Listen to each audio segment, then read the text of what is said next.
Elle a perdu son agenda dans un domaine viticole, sans savoir que le millionnaire qui le trouverait tomberait amoureux d'elle. Un titre qui semblait tout droit sorti d'un de ces magazines People qu'Amélie Dubois méprisait tant, mais qui décrivait désormais parfaitement le chaos qu'était devenu sa vie. Amélie n'avait jamais imaginé qu'un simple agenda en cuir brun, rempli de tous ses secrets, plans et compétences, tomberait entre les mains de l'homme le plus intimidant et fascinant qu'elle ait jamais rencontré. Et encore moins que cette rencontre désastreuse, entre verres de vin et regards furtifs, changerait le cours de son existence à jamais. Amélie soupira en faisant tourner le vin rouge dans son verre, observant le liquide rubis créer un petit tourbillon.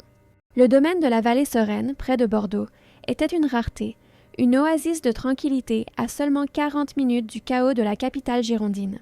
Le soleil de fin d'après-midi illuminait les vignobles, créant un spectacle doré digne d'une peinture. Merlot 2019, cuvée spéciale de la maison, expliqua le sommelier, un homme aux cheveux grisonnants et au sourire aimable. Des notes de cerise noire avec une touche subtile de chêne. Amélie, analyste marketing de 32 ans, n'y connaissait absolument rien en vin. Elle était là uniquement parce que sa meilleure amie, Laura, l'avait pratiquement traînée à cette dégustation, promettant une expérience transformatrice. Et maintenant, Laura était quelque part en train de discuter joyeusement avec le propriétaire du domaine, laissant Amélie seule avec son verre et son agenda. Ah, l'agenda. Le petit carnet en cuir brun qu'elle emportait partout. Ce n'était pas seulement un calendrier de rendez-vous. C'était un journal intime, un confident, un répertoire de rêves, de notes aléatoires et de pensées qu'elle n'oserait jamais partager avec personne. À l'ère du numérique, Amélie était une anomalie avec son agenda physique et son écriture minuscule et soignée. Vous n'avez pas l'air très convaincu. Une voix grave et mélodieuse retentit derrière elle, lui faisant presque lâcher son verre. Quand elle se retourna, elle resta momentanément sans voix. L'homme était grand, avec des épaules larges parfaitement dessinées dans un blazer bleu marine décontracté. Il avait un visage anguleux, une barbe bien taillée encadrant un sourire discret. Mais ce furent ses yeux qui la capturèrent, d'un châtain profond qui semblait garder 1000 histoires inédites. « Pardon ?» réussit-elle à balbutier, se détestant de paraître si désemparée. « Du vin » précisa-t-il en inclinant légèrement la tête. « Vous semblez l'analyser comme s'il s'agissait d'une équation mathématique compliquée, et non d'une boisson à apprécier. » Amélie sentit son visage chauffer. « C'est si évident que ça que je suis une parfaite ignorante en matière de vin ?»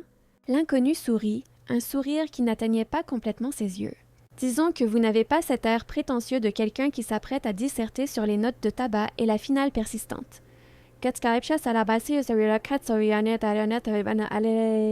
Cela lui arracha un rire sincère. « Oh, soyez indulgent. Je viens d'apprendre ce qu'est un merlot il y a exactement 10 minutes. » Alexandre Martin. Se présenta-t-il en lui tendant la main. « Amélie Dubois. » répondit-elle, sentant un étrange fourmillement lorsque leurs mains se touchèrent. La conversation s'engagea avec une facilité surprenante. Alexandre avait une manière décontractée d'expliquer les vins sans paraître pédant. Amélie découvrit qu'il connaissait des vignobles de divers pays, mais qu'il avait une affection particulière pour les productions françaises. Ce qu'il ne mentionna pas, et elle n'avait aucun moyen de le savoir, c'est qu'il possédait l'une des plus grandes exploitations bovines du pays et une fortune estimée à des centaines de millions. Et vous, que faites-vous dans la vie à part vous faire traîner à des dégustations de vin ? Demanda-t-il avec un intérêt sincère. Marketing digital. Rien d'aussi excitant que... Le cri strident de Laura interrompit la conversation. Ah mais il faut y aller. Urgence au travail. Amélie regarda sa montre, surprise de voir que près de 2 heures s'étaient écoulées. Avec des excuses précipitées, elle prit son sac et suivit son amie, laissant derrière elle, sans s'en rendre compte, le petit agenda en cuir brun sur la table de dégustation. Alexandre Martin, l'éleveur millionnaire et réservé qui s'intéressait rarement aux inconnus, la regarda partir avec l'étrange sensation que quelque chose d'important venait de commencer. Quand il remarqua l'agenda oublié, il n'hésita pas à le prendre. Serait-ce juste une excuse pour la revoir, ou le destin avait-il des plans plus élaborés pour 2 étrangers qui s'étaient rencontrés entre 2 verres de vin? Ce qu'Alexandre n'imaginait pas, c'est qu'en ouvrant distraitement les premières pages de l'agenda oublié ce soir-là, il trouverait non seulement des rendez-vous et des notes, mais une phrase soulignée qui changerait sa perspective à jamais. Certains jours, tout ce que je veux, c'est être vu pour qui je suis vraiment. pas pour ce que je parais être. Amélie renversa presque son café sur son clavier lorsque la notification d'email apparut à l'écran. Votre agenda a été retrouvé. Son cœur s'emballa tandis qu'elle cliquait sur l'email d'un expéditeur inconnu. Mademoiselle Dubois, je crois avoir trouvé quelque chose qui vous appartient. Un petit agenda en cuir brun avec votre nom et votre contact sur la première page. Si vous souhaitez toujours le récupérer, nous pouvons nous rencontrer au Café Le Grain Noble, près du domaine, demain à 15 h. Cordialement, Alexandre Martin. Amélie sentit son estomac se nouer. Son agenda, entre les mains de cet étranger fascinant du domaine viticole. L'agenda qui contenait non seulement ses rendez-vous, mais ses pensées intimes, ses peurs, ses rêves, et même cette liste ridicule d'hommes à éviter, où elle décrivait tous les types qui l'avaient déçue ces dernières années. Par pitié, dis-moi que tu n'as rien écrit de gênant dans ton agenda jurassique, commenta Laura, lisant l'email par-dessus l'épaule d'Amélie. Défini gênant, répondit Amélie en enfouissant son visage dans ses mains. Parce que si ça inclut toutes mes divagations personnelles, mes théories du complot sur mon patron et ce poème terrible que j'ai écrit après avoir rompu avec Philippe, alors oui, je suis complètement foutue. Laura read. Vois le bon côté des choses. Au moins, le type qu'il a trouvé est canon. Un type canon qui connaît maintenant tous mes secrets. Gémit Amélie. Je vais devoir changer de pays. L'Islande est peut-être assez loin. Malgré le drame, Amélie répondit à l'email, confirmant le rendez-vous. Le lendemain, elle arriva au café avec 20 minutes d'avance, une habitude qu'elle ne parvenait pas à contrôler.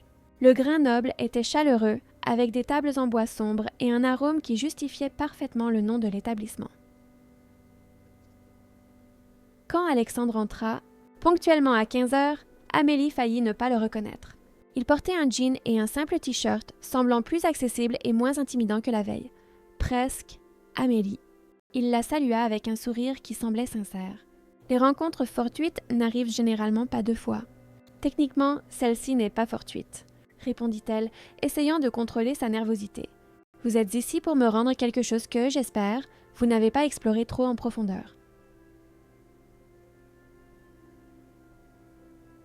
Alexandre s'assit en face d'elle, déposant l'agenda sur la table. Ses doigts planèrent sur le cuir brun un instant avant de le faire glisser vers elle. Je dois avouer que je l'ai ouvert pour confirmer à qui il appartenait, dit-il avec une expression énigmatique. Et j'ai vu votre nom et votre contact sur la première page. Amélie sentit qu'elle rougissait. Et c'est tout ce que vous avez vu? Ses yeux rencontrèrent les siens avec une intensité déconcertante. Ce serait contraire à l'éthique de lire le journal de quelqu'un d'autre sans permission, vous ne trouvez pas? Un soupir de soulagement s'échappa de ses lèvres. Donc vous n'avez pas... J'ai dit que ce serait contraire à l'éthique, interrompit Alexandre, un sourire mystérieux jouant au coin de ses lèvres. Je n'ai pas dit que j'avais résisté à la tentation. Le monde sembla se figer autour d'Amélie. Qu'avez-vous lu? Assez pour savoir que vous avez une imagination surprenante et un talent particulier pour décrire les gens, répondit-il en se penchant légèrement en avant. Surtout dans votre... Liste définitive des hommes à éviter à tout prix, édition 2023. Amélie aurait voulu que le sol s'ouvre et l'engloutisse. La liste. Cette maudite liste qu'elle avait élaborée après une soirée de vin bon marché avec Laura, catégorisant tous les types d'hommes qui avaient traversé sa vie en y laissant des cicatrices émotionnelles. J'ai trouvé particulièrement fascinante, continua Alexandre, semblant s'amuser de son inconfort, votre description du type 4, l'héritier blasé. Comment c'était déjà? Hommes qui n'ont jamais eu à se battre pour quoi que ce soit dans la vie et qui traînent les relations comme des passe-temps temporaires. Amélie attrapa l'agenda d'un mouvement brusque, le rangeant dans son sac comme s'il s'agissait d'un objet radioactif. C'est une violation de la vie privée. Indiscutablement, reconnut-il, sans paraître le moins du monde repentant. Ah, mais cela m'a rendu curieux. Dans quelle catégorie me placeriez-vous? La question l'a pris au dépourvu. Je vous connais à peine. C'est exactement pour ça que je suis ici, répondit Alexandre, la surprenant. Pour changer cela. Il y eut un moment de silence chargé, où le bruit des tasses et des conversations environnantes semblait lointain. Pourquoi? Demanda finalement Amélie. Vous avez lu mes pensées les plus intimes. Vous savez que je suis un désastre émotionnel ambulant avec une liste ridicule de types d'hommes à éviter. Qu'est-ce qui pourrait bien vous intéresser chez moi? Alexandre l'étudia un moment, comme s'il prenait une décision importante. La phrase à la 3e page, dit-il enfin. sur le fait de vouloir être vue pour qui vous êtes vraiment. Amélie cligna des yeux, reconnaissant immédiatement la référence. Une vulnérabilité qu'elle n'avait exposée qu'à elle-même, maintenant découverte par un étranger. « Je comprends ce sentiment. Plus que vous ne l'imaginez, » ajouta-t-il doucement. Avant qu'Amélie ne puisse assimiler ce qui se passait, il continua. « Que diriez-vous d'un accord? Un vrai rendez-vous, sans agenda oublié, sans liste prédéfinie. Juste deux personnes qui apprennent à se connaître. Vous m'invitez à sortir après avoir violé ma vie privée? Je vous invite à sortir parce que ce que j'ai vu m'a intriguée, corrigea-t-il. Et parce que je pense que vous aussi, vous êtes curieuse à mon sujet. Amélie aurait dû refuser. C'était la décision sensée. Mais il y avait quelque chose dans ses yeux châtains, quelque chose qui suggérait des profondeurs qu'elle n'avait pas encore explorées. Un rendez-vous, accepta-t-elle finalement. Et après ça, si je décide que vous correspondez à l'une de mes catégories à éviter, vous disparaissez de ma vie. Le sourire d'Alexandre s'élargit. Combiné. Mais préparez-vous à réécrire votre liste. Ce qu'Amélie ne savait pas, c'est que pendant qu'elle luttait avec sa propre vulnérabilité exposée, Alexandre portait des secrets bien plus importants. Des secrets qui pourraient complètement changer la façon dont elle le voyait. Et tandis qu'ils quittèrent le café, chacun suivant son chemin avec la promesse d'une rencontre future, le destin tissait déjà ses plans, entrelaçant les vies de deux personnes qui, derrière leur façade soigneusement construite, partageaient le même désir profond, celui de trouver enfin quelqu'un qui verrait au-delà des apparences. Le restaurant qu'Alexandre choisit pour leur rendez-vous n'avait rien à voir avec ce qu'Amélie attendait. Pas de lieu extravagant ou prétentieux. Au lieu de cela, il l'emmena dans un petit établissement familial de la banlieue de Bordeaux, où le chef, un homme d'origine italienne, salua Alexandre comme un vieil ami. « Monsieur Martin, quanto tempo ?» L'homme serra Alexandre dans ses bras avec une affection sincère. « Et je vois que vous avez amené de la compagnie spéciale cette fois-ci. »« Lorenzo, voici Amélie. » Alexandre la présenta avec un sourire discret. « Amélie, voici l'homme responsable du meilleur risotto que vous goûterez de votre vie. » Tandis qu'on les conduisait à une table au fond, avec vue sur un petit jardin illuminé de guirlandes lumineuses, Amélie observait Alexandre avec une curiosité croissante. Il interagissait avec les employés avec respect et familiarité, loin de la posture qu'elle aurait imaginée de quelqu'un de son envergure. « Vous venez souvent ici », commenta-t-elle, plus comme une constatation qu'une question. Alexandre hocha la tête, dépliant sa serviette sur ses genoux. « Cet endroit me rappelle mon enfance. Une cuisine simple, faite avec soin et sans prétention. »« Votre enfance ?» répéta Amélie, savourant cette petite miette d'informations personnelles. « Je parie que vous avez grandi dans un de ces manoirs de magazine, avec majordome et piscines olympiques. » Une lueur de tristesse, amusement, traversa son visage. « Pas exactement. J'ai grandi dans une petite ferme au cœur du Cantal. Mon père élevait quelques têtes de bétail, mais nous vivions avec le strict nécessaire. » Amélie cligna des yeux, surprise. « Ce n'est pas ce à quoi je m'attendais. »« Laissez-moi deviner. » Il inclina légèrement la tête, une habitude qu'elle avait déjà remarquée. « Dans votre agenda, vous m'aviez déjà classé dans le type 4, l'héritier blasé. » Elle sentit son visage rougir. « Je n'étais pas allée jusqu'à vous catégoriser, mais j'ai fait des suppositions. »« Comme vous l'avez fait en lisant mon agenda ?» rétorqua-t-elle en haussant un sourcil. Alexandre sourit, acceptant le coup. « C'est juste. Alors, que diriez-vous de recommencer ? » Sans supposition, sans catégorie prédéfinie. La soirée se déroula avec une facilité surprenante. Alexandre raconta comment il avait hérité de la petite ferme de son père et, à force de travail acharné et de décisions intelligentes, l'avait transformée en l'une des plus grandes entreprises agroalimentaires de France. Amélie partagea ses frustrations avec le monde du marketing digital, où la créativité était souvent sacrifiée au nom des algorithmes. Ce fut au moment du dessert, un tiramisu que Lorenzo insista pour qu'il goûte, que la conversation prit un tournant inattendu.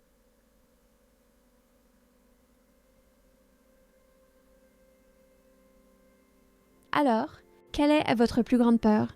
Demanda brusquement Alexandre, l'observant de ses yeux pénétrants. Amélie faillit s'étouffer avec son café. C'est votre idée d'une conversation légère pour un premier rendez-vous ? Nous avons dépassé les conventions sociales quand j'ai lu vos listes secrètes. Vous ne trouvez pas ? Il sourit, mais il y avait un sérieux sous-jacent dans son regard. J'essaie de voir au-delà de votre façade parfaitement construite, Amélie Dubois. Elle joua avec sa cuillère, réfléchissant à la réponse. Ma plus grande peur, c'est de découvrir que j'ai passé toute ma vie à essayer de m'adapter à des attentes qui ne sont même pas les miennes. » Ses yeux s'adoucirent. Continuez.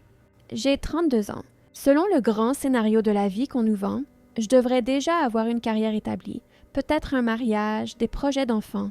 Elle haussa les épaules. Au lieu de ça, je me sens encore perdue la moitié du temps, à faire un travail qui ne me passionne pas, tout en collectionnant les rendez-vous désastreux avec des hommes qui finissent sur mes listes de types à éviter. Alexandre l'étudia un moment. Et quel serait votre scénario idéal si vous pouviez tout réécrire? La question l'a pris au dépourvu. Personne ne lui avait jamais demandé ça avant. J'ai toujours voulu écrire. Pas des rapports marketing ou des analyses de métriques, mais des histoires, des romans peut-être. Quelque chose qui touche les gens d'une manière que les chiffres sur des feuilles de calcul ne pourront jamais. Comment et pourquoi ne le faites-vous pas? Amélie eut un rire sans joie. Parce que j'ai des factures à payer. Parce que c'est un rêve naïf. Parce que j'ai peur d'essayer et de découvrir que je ne suis pas assez douée. Ah, donc votre plus grande peur n'est pas ce que vous avez dit avant, commenta doucement Alexandre. C'est l'échec. Ces mots frappèrent Amélie comme un coup de poing dans l'estomac. Il avait raison. Elle réalisa que derrière toutes ces justifications élaborées, la peur de l'échec était ce qui la maintenait piégée dans une zone de confort inconfortable.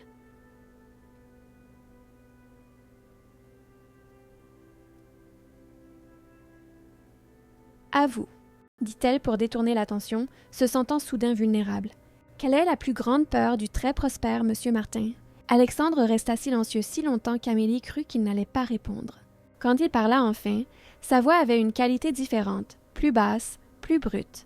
Ma plus grande peur, c'est qu'au final, tout ce que j'ai construit ne signifie rien. Que l'on se souvienne de moi seulement comme d'un numéro sur un compte en banque, pas comme d'une personne qui a fait une différence.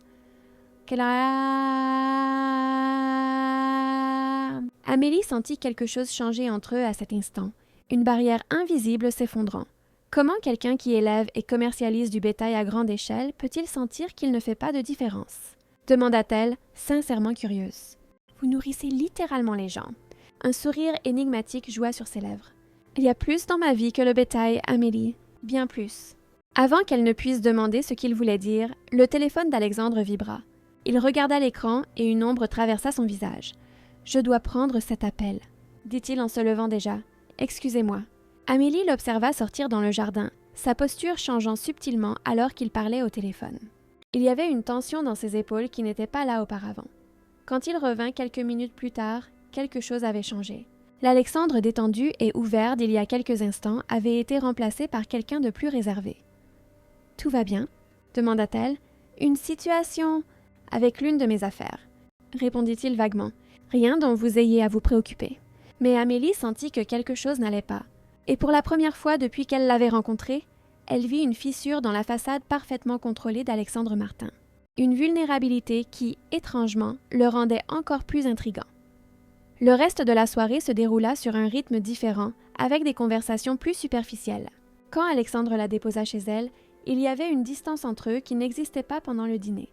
« Merci pour la soirée », dit Amélie, arrêtée sur le pas de la porte de son appartement. C'était révélateur.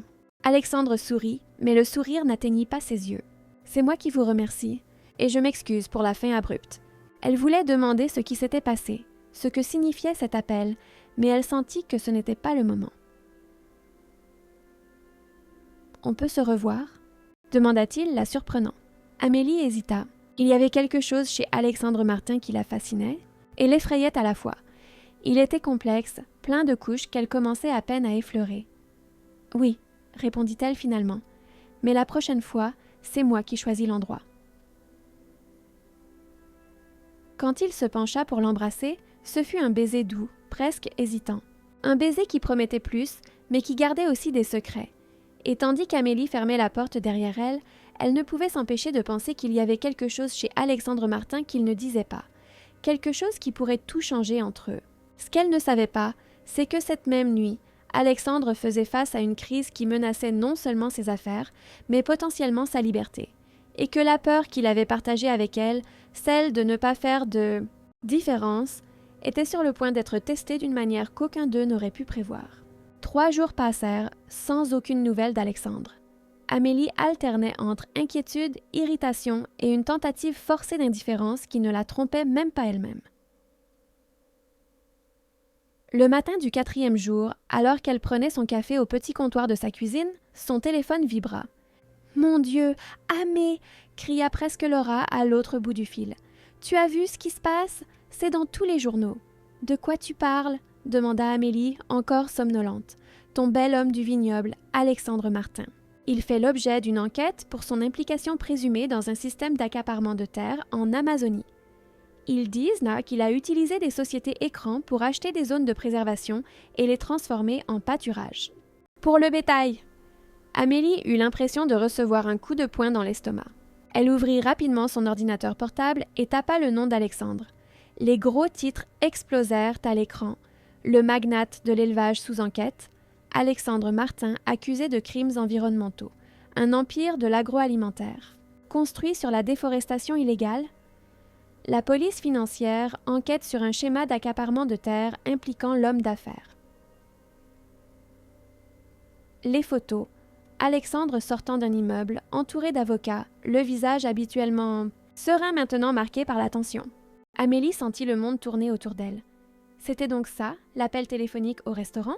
C'était pour ça qu'il s'était refermé si brusquement? Ça va?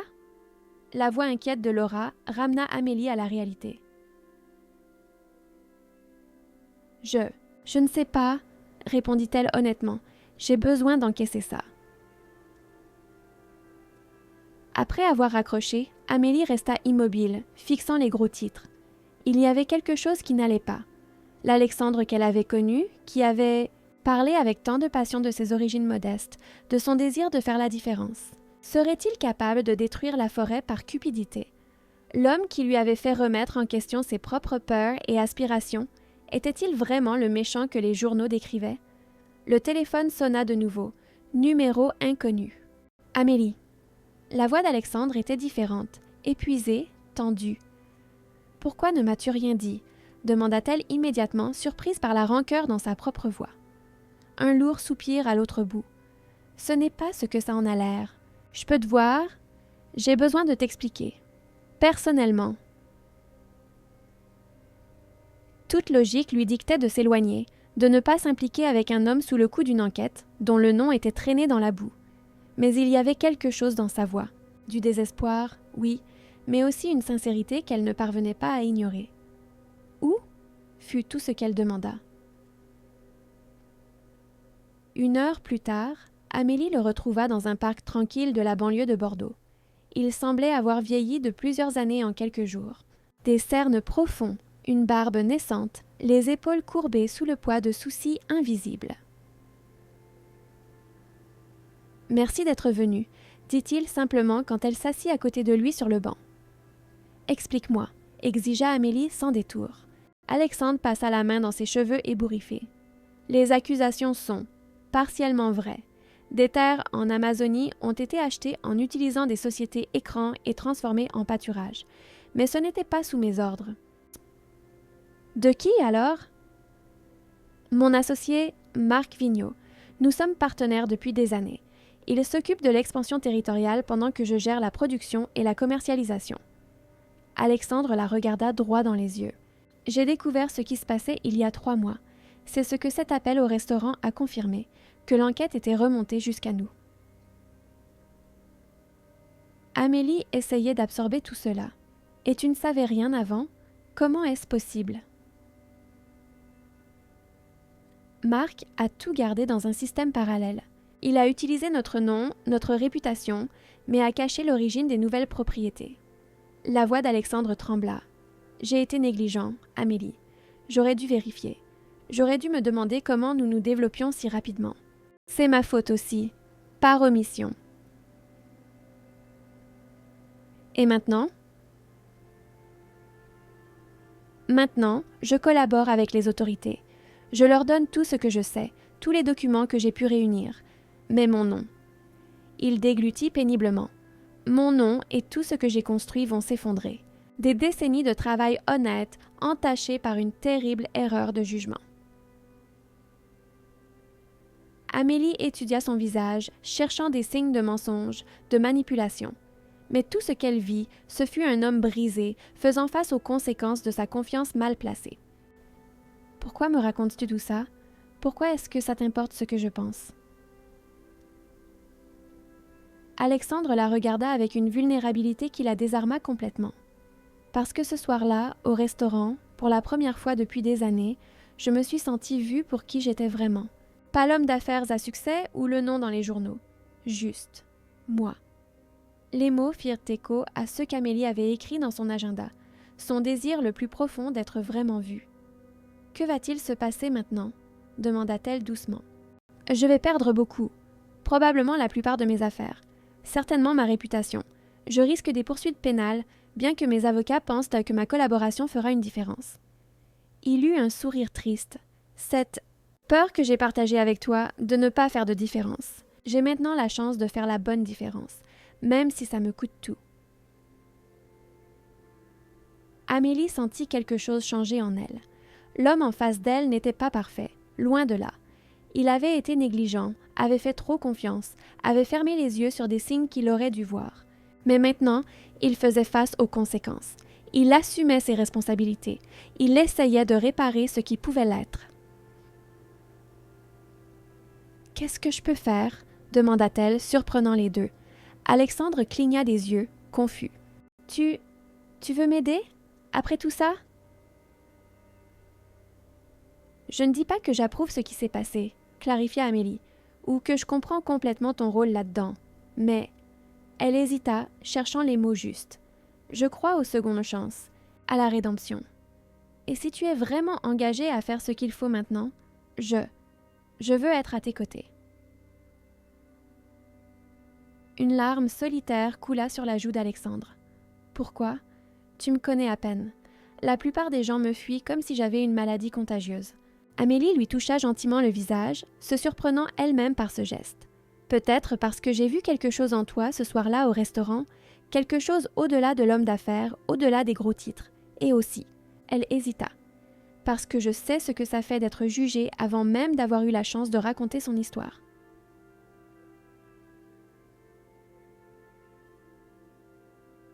Cet après-midi dans le parc marqua le début de quelque chose qu'aucun d'eux n'avait prévu.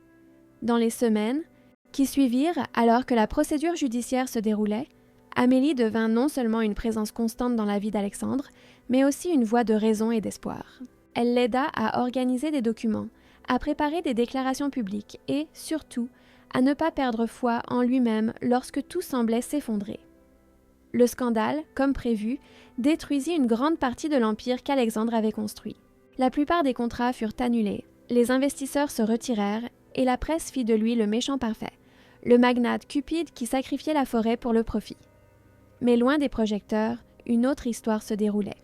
Sur les conseils de ses avocats et avec le soutien indéfectible d'Amélie, Alexandre fit plus que simplement collaborer avec les autorités. Il vendit des propriétés légitimes pour créer un fonds substantiel destiné à des projets de reforestation dans les zones affectées. Il contacta des organisations environnementales respectées, non pas pour redorer son image, mais pour comprendre comment il pouvait réellement réparer les dégâts causés. « Tu n'avais pas besoin d'aller aussi loin », commenta Amélie un soir, alors qu'elle relisait le plan de redressement environnemental qu'il avait proposé au ministère public. « Tes avocats ont dit que la collaboration et quelques arrangements financiers mineurs suffiraient. » Alexandre leva les yeux de ses documents, son regard rencontrant le sien avec une intensité qui lui coupait encore le souffle. « Je ne fais pas ça pour la procédure légale, Amélie. Je le fais parce que c'est juste, parce que je veux pouvoir me regarder à nouveau dans le miroir. » C'est à ce moment-là qu'Amélie réalisa qu'elle était tombée amoureuse de lui, pas de l'homme qu'elle avait rencontré au domaine viticole, confiant, charmant, à peine effleuré par l'adversité, mais de cet Alexandre imparfait, luttant pour sa rédemption, trouvant la force de reconstruire non seulement sa vie, mais quelque chose de plus grand que lui. Ce qu'elle ne savait pas, c'est qu'Alexandre gardait encore un dernier secret, un secret qui pourrait tout changer entre eux et qui était sur le point d'être révélé. L'audience finale au ministère public était fixée à un mardi pluvieux. Amélie ajusta nerveusement le col de son blazer en attendant à l'extérieur de la salle d'audience. Alexandre était à l'intérieur depuis près de 2 heures, finalisant les termes de l'accord de collaboration qui déterminerait son avenir. tout va bien se passer. Laura, qui avait insisté pour l'accompagner, lui serra la main en signe de solidarité. Il a fait tout ce qu'il pouvait. Amélie hocha la tête, mais le nœud dans son estomac ne faisait que grossir. Au cours des 2 derniers mois, sa vie avait été complètement transformée. Ce qui avait commencé comme une rencontre fortuite dans un vignoble était devenu une montagne russe émotionnelle qui l'avait amenée à remettre en question tout ce qu'elle croyait sur les relations, les secondes chances et elle-même. Elle m'a demandé d'emménager avec lui. Avoua soudain Amélie, les mots s'échappant avant qu'elle ne puisse les retenir. Laura écarquilla les yeux. « Quoi? Quand? » ?»« Hier soir. » Amélie soupira, se remémorant la conversation. Il a dit que peu importe le résultat aujourd'hui, il veut recommencer à zéro. Avec moi. Et tu as dit que tu avais besoin de réfléchir? Amélie passa ses doigts dans ses cheveux, frustrée. C'est si rapide, Laura. Et il y a encore tellement de choses en suspens. Comment puis-je prendre une décision pareille alors que je ne sais même pas s'il sera libre demain? Avant que Laura ne puisse répondre, les portes de la salle d'audience s'ouvrirent. Avocats et fonctionnaires commencèrent à sortir, suivis par Alexandre, dont le visage était incroyablement difficile à lire. Amélie se leva, le cœur battant. Quand ses yeux rencontrèrent les siens, quelque chose changea dans son expression, un adoucissement presque imperceptible de la tension. « Et alors ?» demanda-t-elle lorsqu'il fut enfin près d'elle. « Accord conclu. Pas de prison, mais… » Il fit une pause, respirant profondément. « L'amende est considérable. Obligation de financer intégralement la restauration des zones. Et 5 ans de restrictions commerciales dans le secteur agroalimentaire. Request now…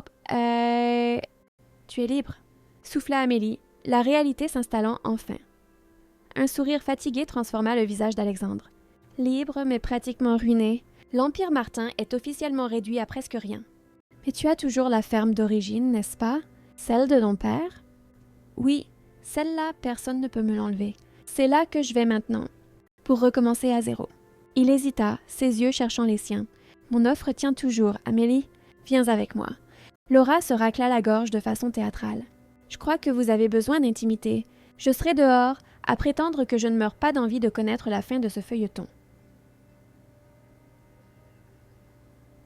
Quand ils furent seuls, Amélie sentit toute l'ampleur de la décision qu'elle devait prendre. Quitter son emploi, sa vie à Bordeaux, pour suivre un homme qu'elle ne connaissait que depuis quelques mois dans une ferme au cœur du Cantal. C'était de la folie, c'était impulsif. C'était exactement le genre de choses que l'Amélie d'avant n'aurait jamais envisagé. « Avant que tu ne répondes, » dit doucement Alexandre, « il y a quelque chose que je dois te dire, quelque chose que j'ai repoussé. » Le cœur d'Amélie manqua un battement. « Encore des secrets? » « Ce que j'ai trouvé dans ton agenda le premier jour, » dit-il, ses yeux ne quittant jamais les siens. Ce n'était pas seulement cette phrase sur le fait d'être vu, c'était un texte. Un chapitre entier d'un roman que tu étais en train d'écrire. Amélie se figea. Le roman. Son projet secret qu'elle n'avait jamais partagé avec personne. Des pages et des pages cachées entre les rendez-vous et les listes, écrites dans des moments volés entre les réunions et les deadlines. « Tu l'as lu ?» Alexandre hocha lentement la tête. « Je l'ai lu, et c'était comme si quelqu'un avait ouvert une fenêtre sur ton âme, Amélie. Ces mots, la façon dont tu décrivais les personnages, leurs peurs, leurs espoirs, c'est à ce moment-là que j'ai su que je devais te connaître vraiment. Mais pourquoi n'as-tu rien dit avant? » Au début, je ne savais pas comment aborder le sujet. Puis, quand tout s'est effondré avec le scandale, ça m'a semblé hors de propos. Il fit un pas en avant, réduisant la distance entre eux. Mais maintenant, alors que je suis sur le point de te demander de bouleverser ta vie pour moi, j'ai réalisé que je devais être complètement honnête. Amélie sentit les larmes lui monter aux yeux. Son Roman, ces mots les plus intimes, avaient été le véritable début de tout. Et ce n'est pas tout. Continua Alexandre, sa voix presque un murmure. Pendant que tu m'aidais avec les documents de l'affaire, j'ai envoyé ton manuscrit à une amie qui travaille dans une maison d'édition.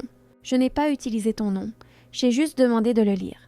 Les yeux d'Amélie s'agrandirent. « Tu as fait quoi? » ?»« Elle veut le publier, Amélie. Elle a dit que c'était l'une des voix les plus authentiques qu'elle ait jamais lues. » Alexandre sortit une enveloppe de la poche intérieure de sa veste. « Voici son contact.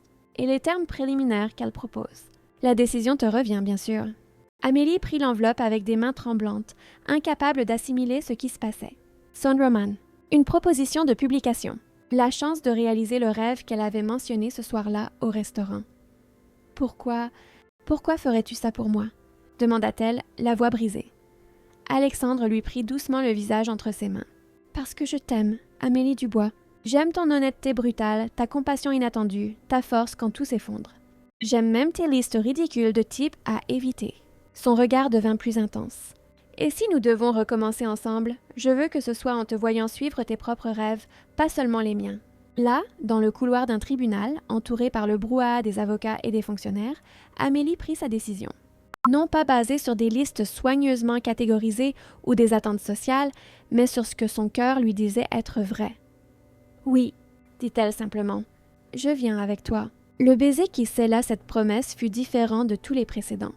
Il n'y avait ni hésitation, ni secret, ni peur. Juste deux personnes qui avaient vu le meilleur et le pire l'une de l'autre et qui avaient choisi de rester. 6 mois plus tard, l'ancienne maison de la ferme des Martin avait été transformée. L'une des chambres était maintenant le bureau d'Amélie, où elle travaillait sur son 2e roman, tandis que la version révisée du premier était sur le point d'être lancée.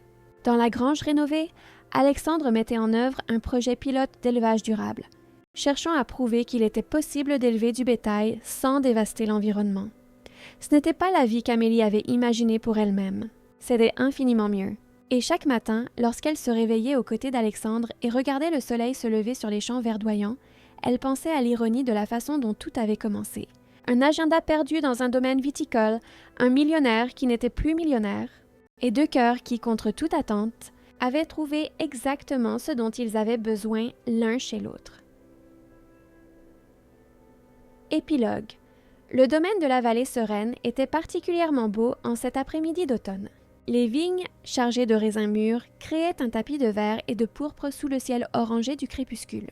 Le son des verres qui trinquent et des rires étouffés emplissaient l'air. « J'ai du mal à croire que ça fait exactement 2 ans, » commenta Amélie, faisant tourner le verre de vin entre ses doigts, exactement comme elle l'avait fait le jour où elle avait rencontré Alexandre. Il sourit, ses yeux brillant de la lumière dorée du soleil couchant. Les rides autour de ses yeux s'étaient creusées ces dernières années, mais d'une certaine manière, cela ne faisait que le rendre plus beau aux yeux d'Amélie. « 2 ans que tu as oublié ton agenda et que j'ai commis la grave erreur éthique de le lire, plaisanta-t-il en entrelaçant ses doigts aux siens. La meilleure erreur que quelqu'un ait jamais commise, répondit-elle avec un sourire. Beaucoup de choses avaient changé depuis cette première rencontre. Le roman d'Amélie, Page perdue, était devenu un succès surprenant, traduit en 3 langues et avec une adaptation en streaming en négociation. Alexandre n'avait pas retrouvé sa fortune. Mais sa ferme modèle d'élevage durable accueillait désormais des chercheurs et des étudiants de tout le pays, devenant un cas d'école en matière de régénération environnementale et d'éthique des affaires. « J'ai quelque chose pour toi, » dit Alexandre en sortant un petit paquet de sa poche. Amélie haussa les sourcils, intriguée. « Ce n'est pas encore notre anniversaire de mariage. » C'est un cadeau pour célébrer les 2 ans depuis que j'ai eu la chance de trouver un agenda oublié. Elle ouvrit le paquet avec précaution, révélant un petit agenda en cuir brun presque identique à l'original.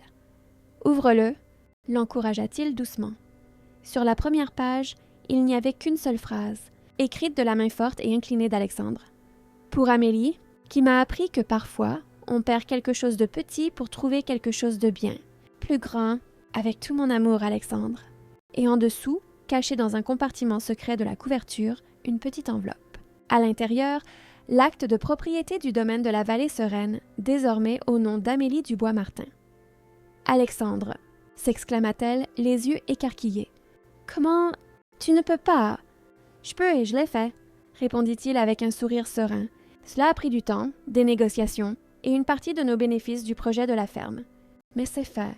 L'endroit où tout a commencé est maintenant à toi. » Des larmes silencieuses coulèrent sur le visage d'Amélie. « À nous, » corrigea-t-elle doucement. « Il est à nous. » Là, au milieu des vignes où ils s'étaient rencontrés, ils scellèrent une nouvelle promesse avec un baiser. Ce n'était pas une fin heureuse. C'était juste un autre chapitre d'une histoire qui continuait à s'écrire, page après page, jour après jour. Et quelque part, gardé précieusement dans une boîte à souvenirs dans leur maison de la ferme, l'agenda original demeurait. Un rappel de la façon dont un petit objet perdu pouvait changer à jamais le destin de 2 personnes.